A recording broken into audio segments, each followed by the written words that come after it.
룻기 1장. 사사들의 치리하던 때에 그 땅에 흉년이 드니라. 유다 베들레헴의 한 사람이 그 아내와 두 아들을 데리고 모압 지방에 가서 우거하였는데 그 사람의 이름은 엘리멜렉이요 그 아내의 이름은 나오미요 그 두 아들의 이름은 말론과 기련이니 유다 베들레헴의 보랏 사람들이더라. 그들이 모압 지방에 들어가서 거기 위하더니 나오미의 남편 엘리멜렉이 죽고 나오미와 그 두 아들이 남았으며 그들은 모압 여자 중에서 아내를 취하였는데 하나의 이름은 오르바요 하나의 이름은 루시더라. 거기 거한 지 10년 즈음에 말론과 기련 두 사람이 다 죽고 그 여인은 두 아들과 남편의 뒤에 남았더라.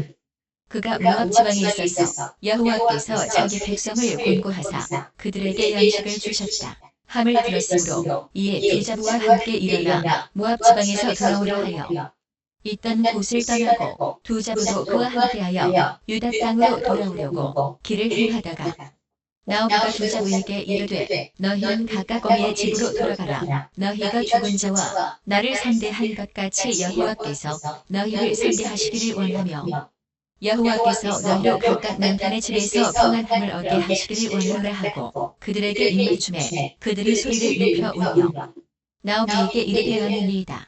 우리는 어머니와 함께 어머니의 백성에게로 돌아가겠나이다.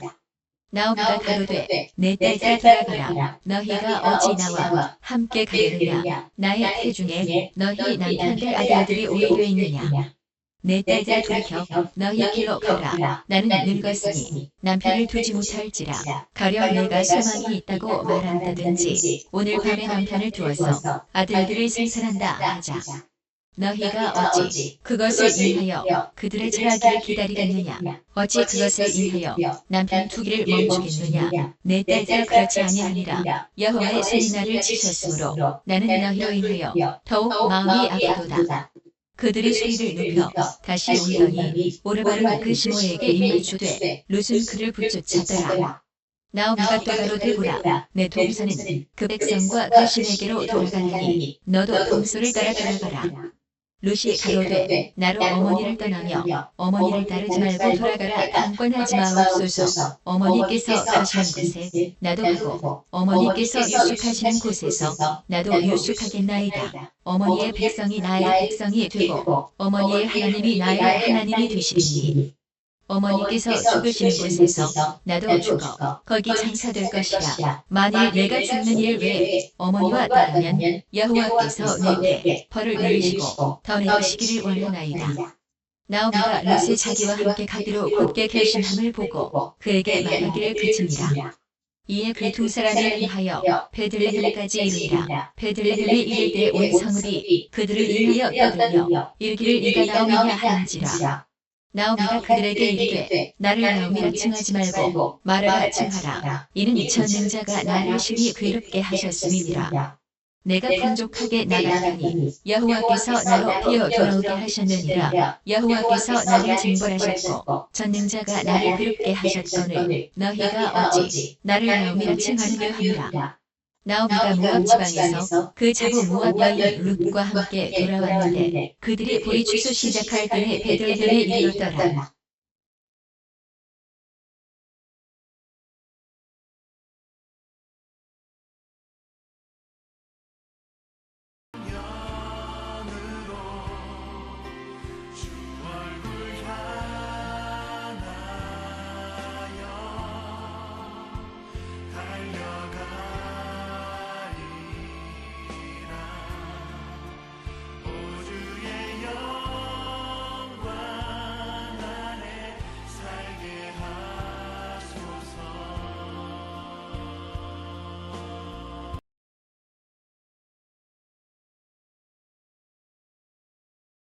네, 여러분 안녕하십니까?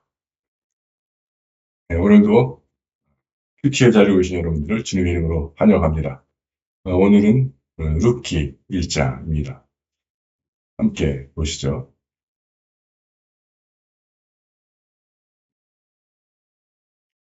자, 관찰. 무엇이 쓰여 있는가? 가뭄을 피해 유다를 떠났다가 일가족이 생존을 위해서 갔는데 다 죽고 나오미와 룻만 돌아오는 이야기입니다. 때는 사사시대 또는 판관시대, 정확하게는 영웅들의 시대라고 할 수가 있습니다. 장소는 모압. 사사시대는 이스라엘인데 장소는 모압에서 일이 이루어져요. 이게 사실 문제가 되는 부분입니다. 누가? 유다 가문의 아비멜렉 가족. 그래서 그 아비멜렉의 부인 나오미하고 두 아들, 그리고 두 아들이 또 모압에서 또 며느리들을 얻죠. 원래 이스라엘에서 그 이방인에게서는 결혼하지 말란데 이 사람은 유다 가문인데도 모압에 가서 모압 여성들이랑 결혼을 합니다.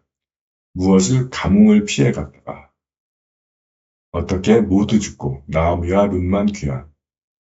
룻은 형사 취수가 불가함에도 나오미를 쫓음. 이거는 이제 다음에 말씀드리겠습니다. 왜? 가뭄이라고 이방에 의지하려 하면 오히려 나오미의 말처럼 풍족하게 나갔다가 빈손으로 돌아오게 된다. 그리고 이 이야기가 중요한 것은 바로 룻이 이를 통해서 다윗의 계보에 들어옵니다. 룻은 다윗의 증조 할머니, 그러니까 나오미는 다윗의 고조 할머니가 되는 거예요. 그래서 룻이라고 하는 이름의 뜻은 우정, 동반자, 아름다움, 또는 뭐 충성, 또는 뭐 그런 뜻도 있다고 해요. 나오미라고 하는 이름의 뜻은 기쁨, 즐거움이라고 하는 이름의 뜻입니다. 안약교회 나오미에 있죠. 예. 해서 그것은 무슨 의미인가요? 이스라엘 하느님이 택한 백성이 가뭄을 피해 자기 나라를 떠나 이방으로 이주했지만 결과는 기대했던 가족의 생존이 아니고 가족의 몰락이었다. 그래서 여기서 가뭄, 갈증과 허기를 해결하려고 이방을 기웃거려봤자 돌아오면 오히려 더 빈손이 되는데 있던 것마다 다 털릴 수 있다 하는 겁니다. 그래서 나오미가 얘기하죠. 나를 나오미라고 부르지 말고 마라라고 불러라. 마라는 그 출애굽기에서 나오죠. 쓴물 마라, 쓰다, 슬픔. 이들이 원래 살던 데가 베들레헴입니다. 다윗의 고향이라고 잘 알려져 있고 예수님이 또 거기서 태어나시죠. 베들레헴이라고 하는 이름, 그 지방의 이름의 뜻은 떡집 또는 빵집이에요. 그러니까 참 재미난 게 영웅들의 시대, 판관 사사시대에 떡집이라고 하는 동네에 살던 유다 지파의 아비멜렉이라고 하는 사람이 가뭄 때문에, 배고픔과 허기 때문에, 갈증 때문에 하느님이 약속한 땅을 떠나서 이 딴 이방 나라를 끼우 갔다가 오히려 더 몰락해서 돌아온 이야기라고 하는 겁니다. 형사 취수의 전통. 여기서 지금 그 나오미가 며느리들을 돌려보내면서 계속 이야기되는 것이 뭐냐면 뭐 이스라엘뿐만 아니라 우리나라도 옛날 그 고구려 뭐 부여 이런 시대도 있었다고 그래요. 형사 취수라고 해서 형이 죽으면 동생이 형수와 결혼해서 형의 대를 이어주는 고대의 결혼 풍습입니다. 그래서 이거 왜냐면 남성에게만 재산이 상속되기 때문에 여성들을 보호하기 위해서는 그 동생이 해서 그 형의 대를 이어줘서 형수가 재산을 상속받을 수 있게 합니다. 그래서 시동생이 형수랑 결혼해서 낳은 자식은 시동생의 자식이 아니라 형의 자식이 돼요. 그래서 그 형수는 그 자기 남편을 대를 이은 그 아들 덕에 재산을 상속받아서 먹고 살 수 있다 하는 겁니다. 그래서 나오미가 이제 며느리들을 돌려보내는 거죠. 내가 나이 늙었는데 뭐 아들을 또 낳겠냐. 그래서 그때 아들을 낳는다고 해서 그 며느리들이 그 아들이 자랄 때까지 우리가 지금 생각으로 말이 안 되지만 아들에게 자산이 상속이 되니까 그런 얘기를 하는 겁니다. 그 문제는 뭐냐면 자손이 태어나지 않으면 나오미도 대책이 없어요. 재산을 받을 수가 없어. 남편의 땅이 아마 있었던 모양이죠. 베들레헴에. 그걸 받을 수가 없어. 그런데도 니들은 젊으니 창창하니까 돌아가라 라고 해주는 겁니다. 며느리를 배려하는 나오미. 그래서 오르바라고 하는 며느리는 이제 돌아가죠. 근데 룻은 자신의 생계 대책이 막연해. 남편을 얻을 가능성이 없잖아요. 시동생이 없으니까. 근데도 나오미를 떠나지 않겠다라고 하는 룻의 효심. 그래서 이방 여인임에도 메시아의 족보에 기록된 이유일 것이다.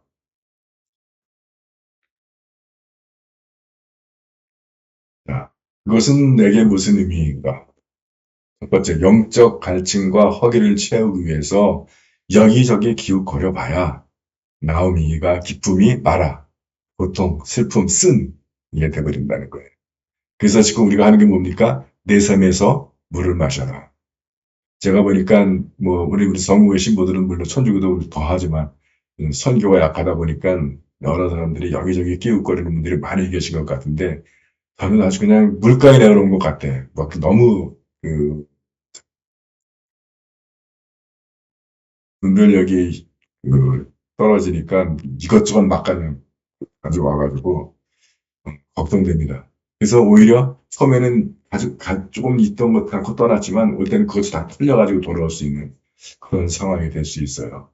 물론 빨리 이 가뭄이 해소가 되는 것이 시급하죠. 하늘에서 비가 내려와야 되는데. 근데 이 얘기 중에도 보면 이제 나오미가 돌아오려고 마음 먹은 게 뭐냐면 하느님께서 당신의 백성들을 돌보셨다.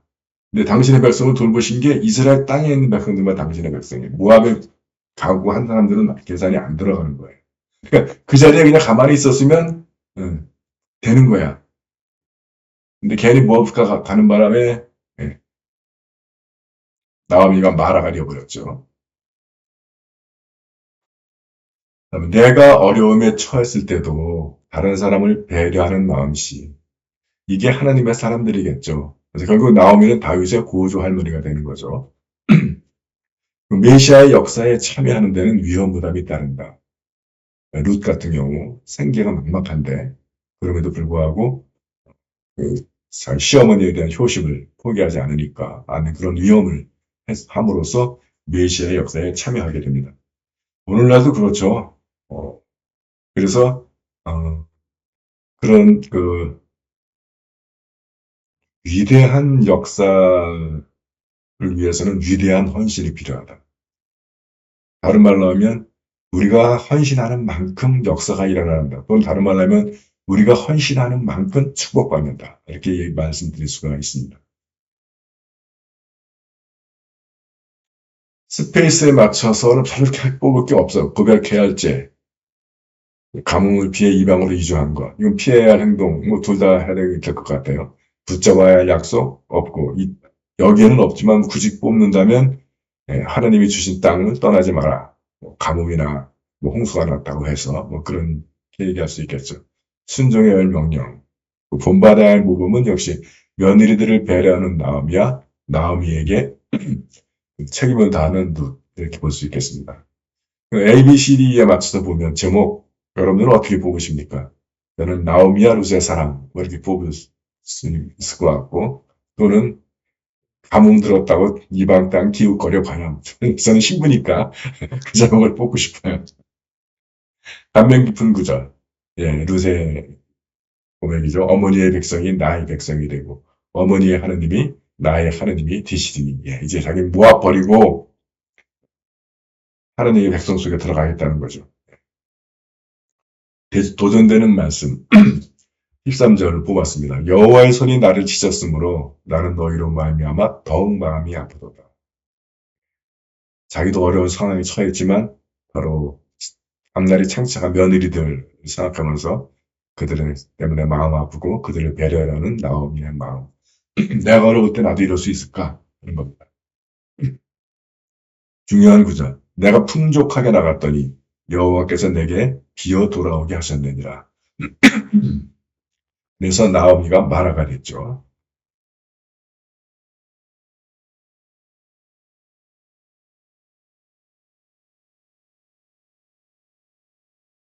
오늘의 과제는 사도행전 4장 1절부터 20절까지의 말씀을 뽑아봤습니다. 사도행전 4장. 베드로와 요한이 사람들에게 설교하고 있을 때 사제들과 성전 수위 대장과 사두가이파 사람들이 그 자리에 나타났다. 그들은 두 사도가 사람들을 가르치며 예수께서 부활하신 사실을 들어 죽은 사람들이 다시 살아난다고 선전하는 데 격분하여 그들을 붙잡았다. 그러나 날이 이미 저물었으므로 감옥에 넣어 다음 날까지 가두어 두었다. 그런데 그 설교를 듣고 많은 사람들이 예수를 믿게 되었고 그 수효는 장족만도 5,000명가량이나 되었다. 그 이튿날 유다 지도자들과 원로들과 율법 학자들이 예루살렘에 모였다. 그 자리에는 대사제 안나스를 비롯하여 가이아파와 요한과 알렉산더와 그 밖에 대사제 가문에 속한 여러 사람들이 있었다. 그들은 두 사도를 앞에 세워놓고 당신들은 무슨 권한과 누구의 이름으로 이런 일을 하였소? 하고 물었다. 그때 성령으로 가득 찬 베드로는 이렇게 대답하였다. 백성의 지도자들과 원로 여러분, 오늘 여러분이 우리가 불구자에게 착한 일을 한 사실과 그가 어떻게 낫게 되었는가 하는 경위에 관해서 신문을 하는데 불구자였던 저 사람이 성한 몸으로 여러분 앞에 서게 된 것은 바로 나자렛 예수 그리스도의 이름에 힘입어 된 것입니다. 그분은 여러분이 십자가에 못 박아 죽였지만 하느님께서 죽은 자들 가운데서 다시 살리신 분입니다. 여러분과 이스라엘의 모든 백성은 이것을 아셔야 합니다. 이 예수는 집 짓는 사람들 곧 여러분에게 버림을 받았지만 모퉁이의 머릿돌이 되신 분입니다. 이분에게 힘입지 않고는 아무도 구원받을 수 없습니다. 사람에게 주신 이름 가운데 우리를 구원할 수 있는 이름은 이 이름밖에는 없습니다. 그들은 베드로와 요한이 본래 배운 것이 없는 천한 사람인 줄 알았는데 이렇게 자신 있게 말하는 것을 보고 깜짝 놀랐다. 그리고도 사도가 예수를 따라다니던 사람들이라는 것도 알게 되었다.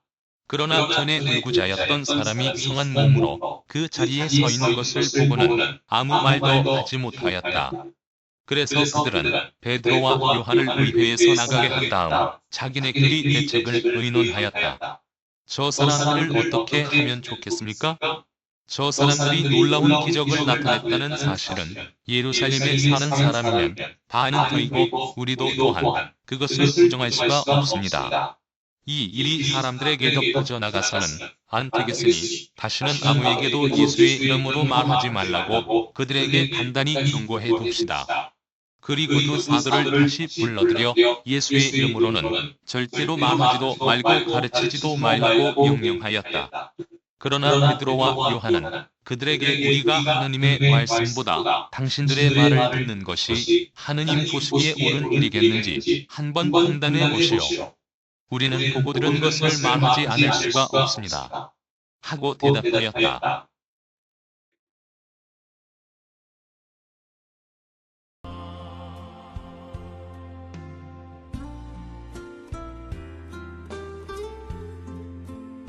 예, 여기는 오늘은 여기까지입니다. 오늘도 주님의 말씀과 동행하는 은혜의 하루 되시기 바랍니다. 여러분들 수고하셨습니다.